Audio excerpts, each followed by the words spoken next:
السلام علیکم۔ کسی کو صفائی مت دو اپنی سچائی کی، تم سچے ہو اللہ جانتا ہے، بس یہی کافی ہے۔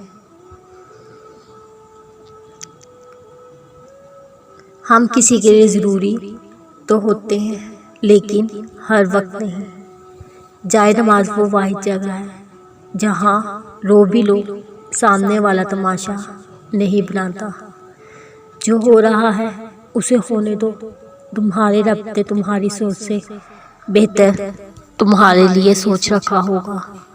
نصیب کا لکھا مل کر رہتا ہے، کب کہاں اور کیسے یہ صرف میرا رب جانتا ہے۔ کسی ایسے کے ساتھ تو ہو جو تمہارے ہونے پر رب کا شکر ادا کرے۔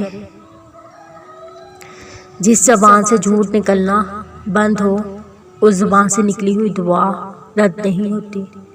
جب کوئی ہاتھ اور ساتھ دونوں چھوڑ دیتا ہے تب اللہ کوئی نہ کوئی انگلی پکڑنے والا بھیج دیتا ہے۔ کسی کو اپنی زندگی میں بہت اہمیت دینے سے پہلے اپنی اہمیت بھی ان کی نظر میں جانچ لینی چاہیے۔ یقین کریں جو رب دے گا وہ بہتر نہیں بہترین دے گا۔ ہر حال میں اللہ کا شکر ادا کرنے والا کبھی مایوس نہیں ہوتا۔ کچھ لوگوں کو پچھتاوا نہیں ہوتا، ہم سوچتے رہتے ہیں شاید کسی وقت انہیں احساس ہوگا اپنے منفی رویے کا، کڑوی باتوں کا، زہریلے جملوں کا، مگر ایسا نہیں ہوتا کیونکہ پچھتاوے میں بھی ضعف والوں کے لیے ہوتے ہیں۔ بے حس لوگوں کے پاس اپنی انا اپنا آپ ہوتا ہے۔ اللہ کے اتنے قریب ہو جاؤ کہ جب آپ دعا مانگو فرشتے آمین کہیں۔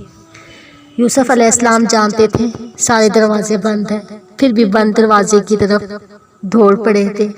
خدا نے ایک ایک کر کے سارے دروازے کھول دیے۔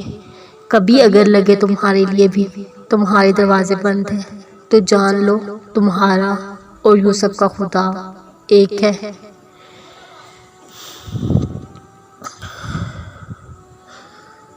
انسان